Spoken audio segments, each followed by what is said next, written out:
ఈ ఎలక్షన్‌లో ఏ ప్రభుత్వం గవర్నమెంట్‌లోకి వస్తుందంటారు? ఎవరు గెలుస్తారనిపిస్తుంది మీకు?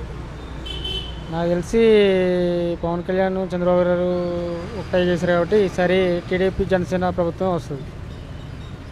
సార్ జగన్ గారు పరిపాలించిన ఈ 5 సంవత్సరాల పరిపాలనలో మీకు ఎలా అనిపిస్తుంది? బాగుందా లేదా బాలేదనిపిస్తుందా మీకు మనసు?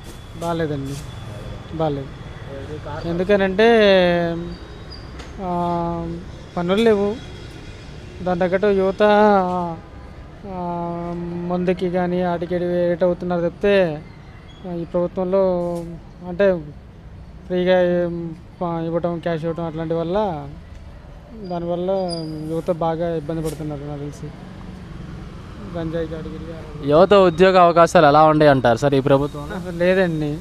మొత్తం గంజాయికి, సిగరెట్లకి, లేకపోతే రూపాయి ఎక్కడ దొరుకుతుందా, ఇది దీనికి అలవాటు పడ్డారు తప్పితే నిజంగా జాబ్లు కానీ ఇట్లాంటివి ఏమి లేవు.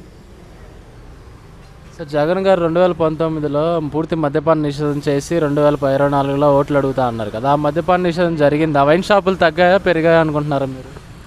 వైన్ షాపులు ఇంతకుముందు కంటే ఎక్కువ పెరిగాయి.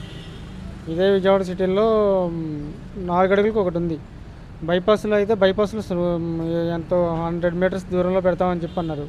కానీ 100 మీటర్స్ కాదు కదా, 40 మీటర్లు కూడా లేదు, అంత దగ్గరలో ఉన్నాయి. వైన్ షాపులు బాగా పెరిగినాయి.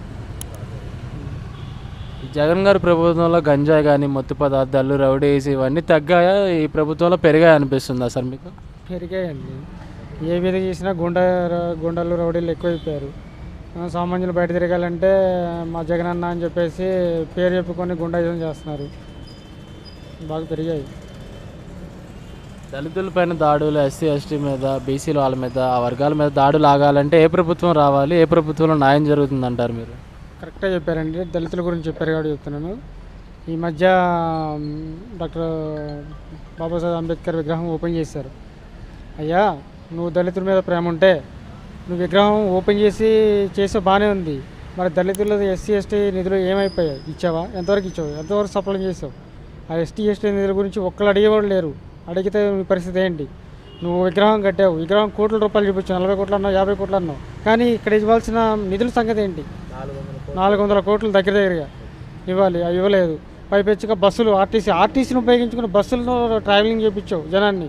ఏది ఇక్కడ లేదు. నీ ఎస్సీ ఎస్టీ నీకు ఒక్కరు ఓటు వేయరు ఈసారి. ఆ నిధులు ఎప్పుడైతే ఇవ్వగలుగుతావో అప్పుడే నీకు ఓటేసేవాడు. నువ్వు చంద్రబాబు గారికి ఇస్తారు కంపల్సరీ. ఎందుకంటే ఆల్రెడీ ఎస్సీ ఎస్టీలకి ఇంతకుముందు చంద్రబాబు గారు ఇస్తారు. ఈసారి చంద్రబాబు నాయుడు గారే ఎలక్షన్లో గెలుస్తారంటారు మీరు?